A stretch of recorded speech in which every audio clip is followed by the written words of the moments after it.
اللہ اللہ اللہ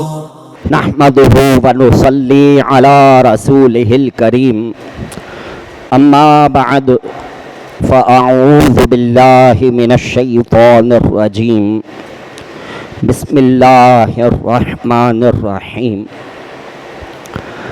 سن 22 ہجری ماہ ذی الحج کی آخری کی تاریخوں میں خلیفہ دوم حضرت سیدنا عمر بن خطاب فاروق اعظم رضی اللہ تعالیٰ عنہ پر ایک مجوسی غلام نے عین نماز کی حالت میں قاتلانہ حملہ کیا اور 1 یا 2 دن شدید زخمی حالت میں رہنے کے بعد سن 23 ہجری محرم الحرام کی پہلی تاریخ کو جناب عمر بن خطاب فاروق اعظم رضی اللہ تعالیٰ عنہ نے جام شہادت نوش فرمایا۔ چنانچہ یکم محرم جناب فاروق اعظم رضی اللہ تعالیٰ عنہ کا یوم شہادت ہے۔ اسی مناسبت سے آج ہم خلیفہ دوم جناب عمر بن خطاب فاروق اعظم رضی اللہ تعالیٰ عنہ کی سیرت و کردار سے متعلق کچھ اہم باتیں اپنے بیان میں سننے سنانے کی سعادت حاصل کریں گے۔ حضور نبی کریم صلی اللہ تعالیٰ علیہ وآلہ وسلم کا جو سن ولادت ہے وہ عام الفیل والا سال ہے، اور عام الفیل کے 13 سال کے بعد جناب عمر بن خطاب فاروق اعظم رضی اللہ تعالیٰ عنہ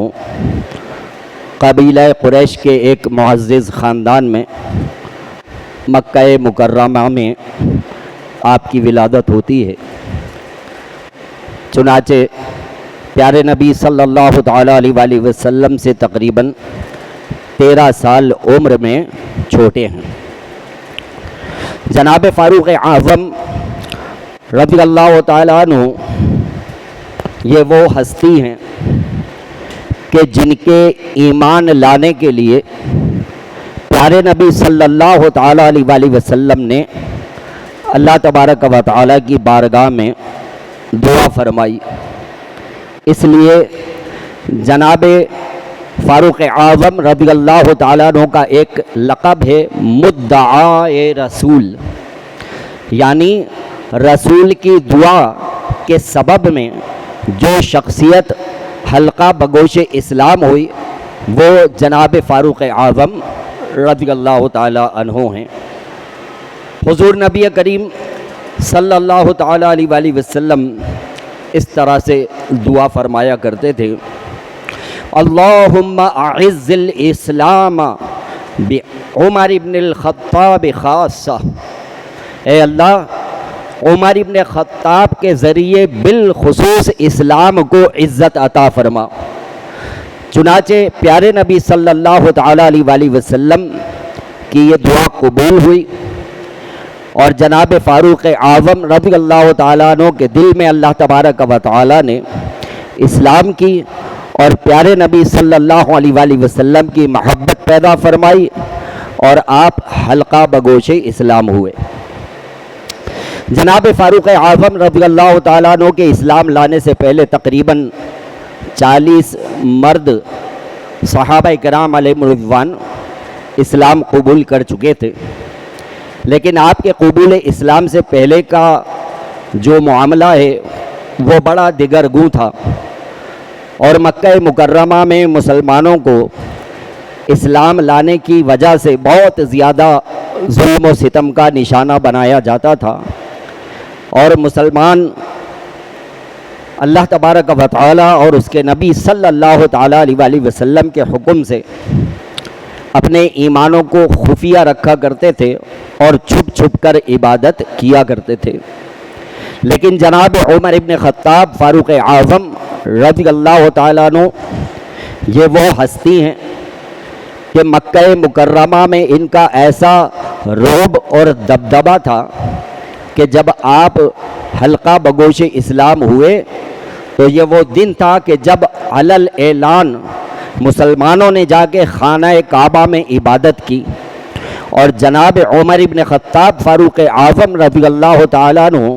ننگی تلوار لے کر کھڑے ہوئے تھے اور اعلان فرماتے جاتے تھے کہ آج عمر مسلمان ہو گیا ہے، آج سے ہم علل اعلان خانہ کعبہ میں آ کر اپنی عبادت کیا کریں گے، اگر کوئی روک سکتا ہے تو روک لے. لیکن حضرت عمر ابن خطاب فاروق اعظم رضی اللہ تعالیٰ عنہ کا ایسا رعب اور دبدبہ اور جلال تھا کہ کسی میں ہمت نہ ہو سکی. پیارے نبی صلی اللہ تعالیٰ علیہ وسلم نے جب جناب عمر ابن خطاب رضی اللہ تعالیٰ عنہ کا یہ جوش اور ولولہ دیکھا تو آقا صلی اللہ تعالیٰ علیہ وسلم نے ان کو فاروق کا لقب عطا فرمایا. فاروق فرق کرنے والا، کس کے درمیان؟ حق اور باطل کے درمیان فرق کرنے والا، کہ حق ایک طرف ہو گیا باطل ایک طرف ہو گیا، حق جدا ہو گیا باطل جدا ہو گیا. اور یہ کرنے والا کون؟ فاروق، کہ جس کو نبی کریم صلی اللہ تعالیٰ علیہ وسلم نے یہ لقب عطا فرمایا اور قیامت تک لوگ ان کو فاروق اعظم رضی اللہ تعالیٰ عنہ کے نام سے یاد کرتے رہیں گے. حضور سیدنا عمر ابن خطاب فاروق اعظم رضی اللہ تعالیٰ عنہ پیارے آقا صلی اللہ تعالیٰ علیہ وسلم کے تمام صحابہ کرام علیہم رضوان میں یہ وہ واحد صحابی ہیں کہ جن کے حق میں اللہ تبارک و تعالیٰ نے سب سے زیادہ آیتیں قرآن پاک میں نازل فرمائی ہیں. چنانچہ مفسرین کرام فرماتے ہیں کہ کم و بیش 22 آیتیں ایسی ہیں کہ جو حضرت عمر ابن خطاب فاروق اعظم رضی اللہ تعالیٰ عنہ کی شان میں اللہ تعالیٰ نے قرآن پاک میں نازل فرمائی ہیں. سوچئے ذرا کہ بارگاہ خداوندی عز و جل میں ان کا کیا مقام و مرتبہ ہوگا. صحابہ کرام علیہ رضوان کے درمیان کبھی کبھار کسی معاملے میں اختلاف ہو جاتا تھا، کسی کی کوئی رائے ہوتی تھی کسی کی دوسری رائے ہوتی تھی. تو ایسے موقع پر پیارے آقا صلی اللہ تعالیٰ علیہ وسلم سکوت اختیار فرماتے تھے اور ارشاد فرماتے تھے کہ وحی الہی کا انتظار کرو. یہاں پر علماء کرام ایک بڑا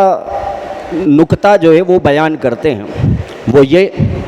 کہ جب صحابہ کرام علیہم رضوان کے درمیان کسی بات پر اختلاف ہو جاتا تھا تو اللہ کے پیارے نبی صلی اللہ تعالیٰ علیہ وسلم جو کہ حق کو سب سے زیادہ جاننے والے ہیں وہ خود ہی بتاتے تھے کہ بھائی اس مسئلے کا یہ حل ہے یا اس بات کا یہ جواب ہے. لیکن نہیں، پیارے آقا صلی اللہ علیہ وسلم ایک حکمت کے تحت سکوت اختیار فرماتے تھے. وہ حکمت کیا تھی؟ وہ حکمت یہ تھی کہ اگر بالفرض نبی کریم صلی اللہ تعالیٰ علیہ وسلم کسی ایک صحابی کی بات کو مان کر ان کی بات پر فیصلہ صادر فرما دیتے تو جو منافقین ہیں وہ صحابہ کرام علیہم رضوان کے درمیان وسوسہ ڈالتے کہ دیکھو تمہاری بات تو مانی نہیں، تمہاری تو کوئی حیثیت ہی نہیں ہے، تمہاری تو کوئی وقعت ہی نہیں ہے نبی کی بارگاہ میں.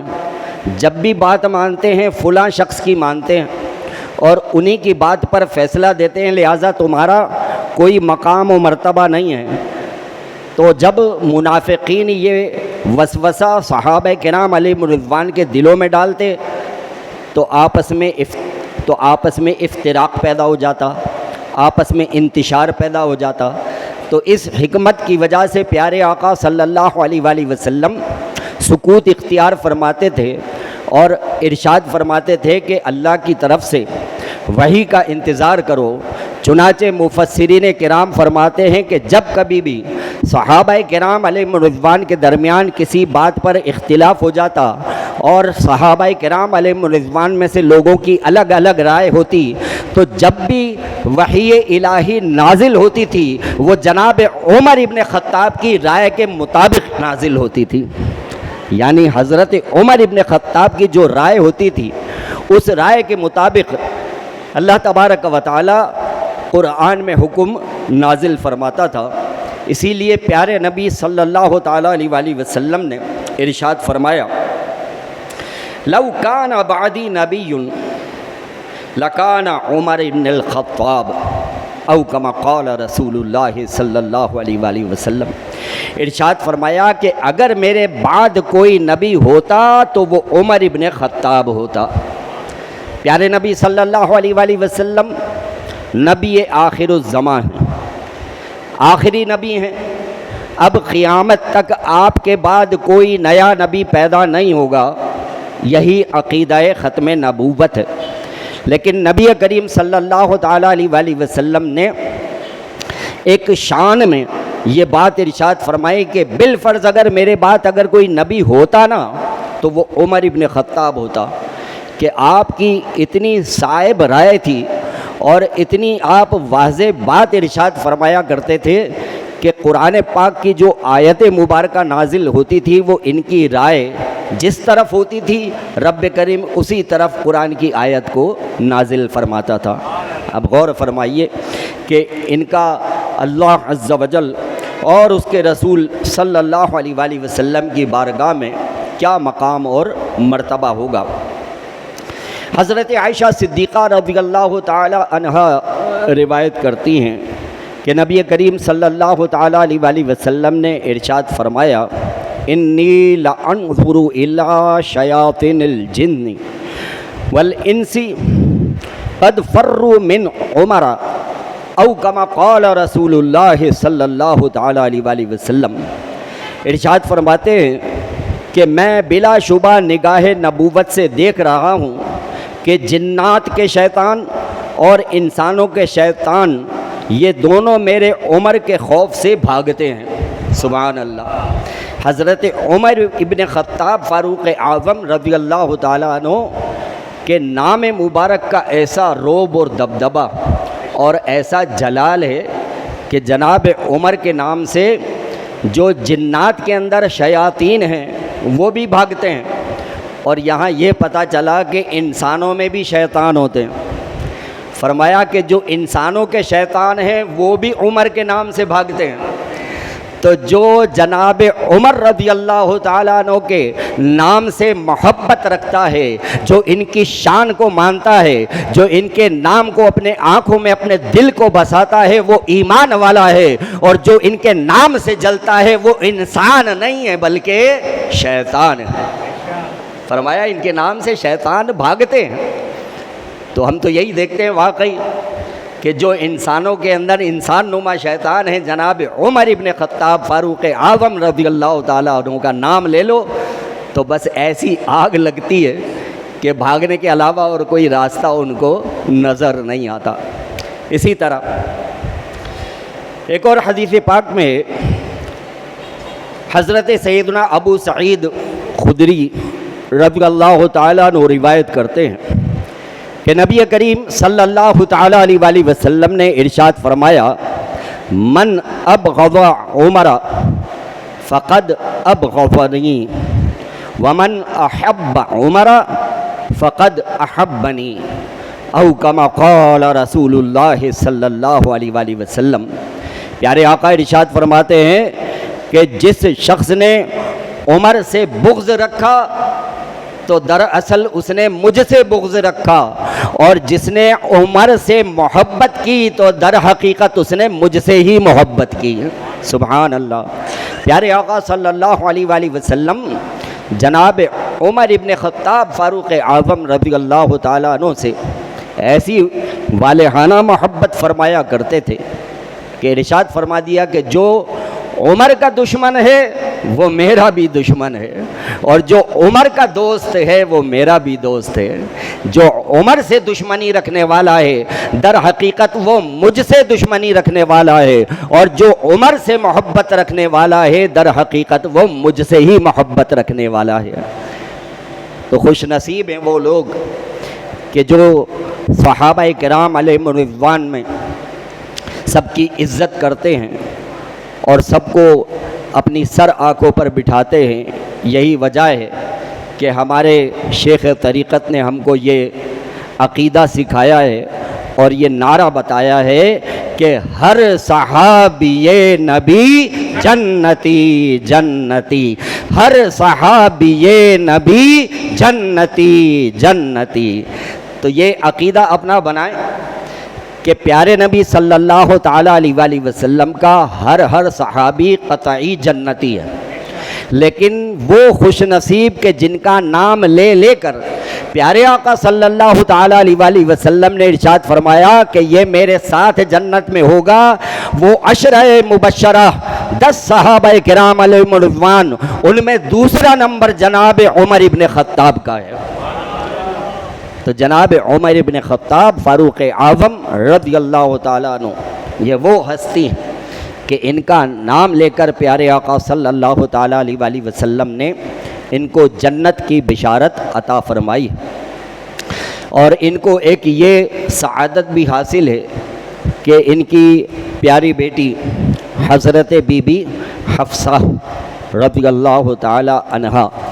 یہ پیارے نبی صلی اللہ تعالیٰ علیہ وآلہ وسلم کی ازواج مطہرات میں شامل ہیں۔ تو یہ نبی کریم صلی اللہ علیہ وآلہ وسلم کے سسر بھی لگتے ہیں، اور جناب بی بی حفصہ رضی اللہ تعالیٰ عنہا امہات المؤمنین میں سے ہیں، تو ان کو ایک یہ سعادت بھی حاصل ہے۔ جناب عمر ابن خطاب فاروق اعظم رضی اللہ تعالیٰ عنہ، آپ کا روب، آپ کا دبدبہ، آپ کا جلال، اللہ اکبر کیسا تھا، ذرا غور تو فرمائیے کہ کفار مکہ کی ریشہ دوانیوں سے بچنے کے لیے جب پیارے نبی صلی اللہ تعالیٰ علیہ وآلہ وسلم نے صحابہ کرام علیہم الرضوان کو مدینہ منورہ کی طرف ہجرت کرنے کا حکم فرمایا، تو حکمت کے تحت چھپ چھپ کر صحابہ کرام علیہم الرضوان جو ہے وہ مدینہ منورہ کی طرف ہجرت فرمانے لگے، ایک ایک کر کے، دو دو کر کے، کبھی ایک خاندان چلا گیا، کبھی دوسرا خاندان چلا گیا۔ الغرض یہ کہ جس کو پیارے نبی صلی اللہ علیہ وآلہ وسلم اشارہ فرما دیتے تھے تو وہ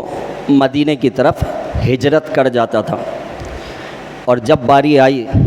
جناب عمر ابن خطاب فاروق اعظم رضی اللہ تعالیٰ عنہ کی کہ پیارے آقا صلی اللہ علیہ وآلہ وسلم نے ارشاد فرمایا کہ اے عمر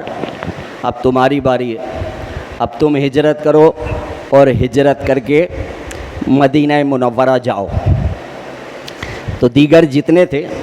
وہ سب خفیہ طور پر چھپ کر انہوں نے ہجرت کی، لیکن جب باری آئی جناب عمر ابن خطاب فاروق اعظم رضی اللہ تعالیٰ عنہ کی، یہ تو وہ ہستی ہیں کہ ان سے جنات کے شیاطین بھی ڈرتے ہیں اور انسانوں کے شیاطین بھی ڈرتے ہیں، تو یہ کس سے دبنے والے تھے؟ کہتے ہیں ٹھیک ہے، گھر گئے، غسل کیا، نئے کپڑے پہنے، بہترین سواری تیار کی، اپنا زاد راہ لیا، کھانے پینے کا سامان سب کچھ لادا اپنی سواری کے جانور پر، اور سیدھے آ گئے خانہ کعبہ میں۔ خانہ کعبہ میں آ کر آپ نے خانہ کعبہ کا طواف کیا، اور خانہ کعبہ کا طواف کرنے کے بعد اپنی تلوار نکالی، اور تلوار نکال کر کہتے ہیں کہ اے مکے کے کافروں، میں مدینے جا رہا ہوں ہجرت کر کے، لیکن تم یہ نہیں سمجھنا کہ میں تم سے ڈر کے جا رہا ہوں، میں جا رہا ہوں ہجرت کر کے مدینے،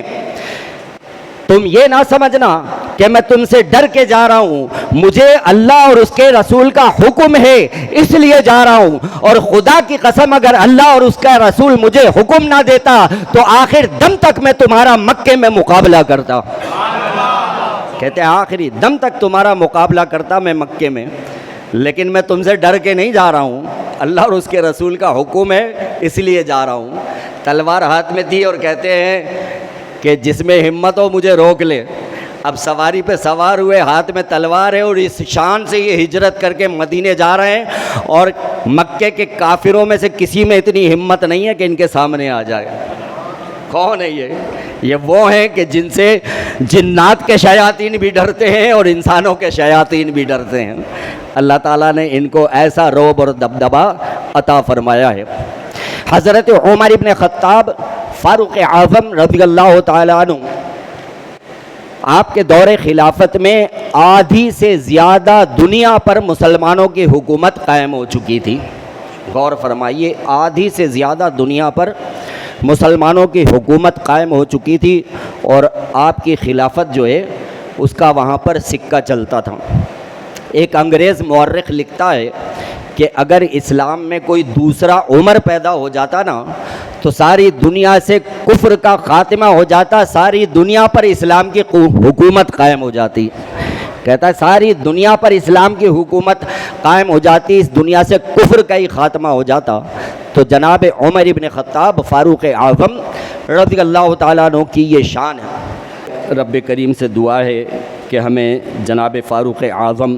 رضی اللہ تعالیٰ عنہ کی کامل محبت اپنے دلوں میں جان گزی کرنے کی توفیق عطا فرمائے، اور جناب فاروق اعظم رضی اللہ تعالیٰ عنہ کے غلاموں میں ہمیں قبول فرمائے، اور قیامت والے دن سرکار فاروق اعظم رضی اللہ تعالیٰ عنہ کے غلاموں میں ہی ہمارا حشر فرمائے۔ سرکار اعلیٰ حضرت علیہ رحمہ کے اس شعر پر اپنے بیان کا میں اختتام کرتا ہوں۔ سرکار اعلیٰ حضرت علیہ رحمہ فرماتے ہیں، وہ عمر جس کے آداب پہ شیدا سقر، وہ عمر جس کے آداب پہ شیدا سقر، اس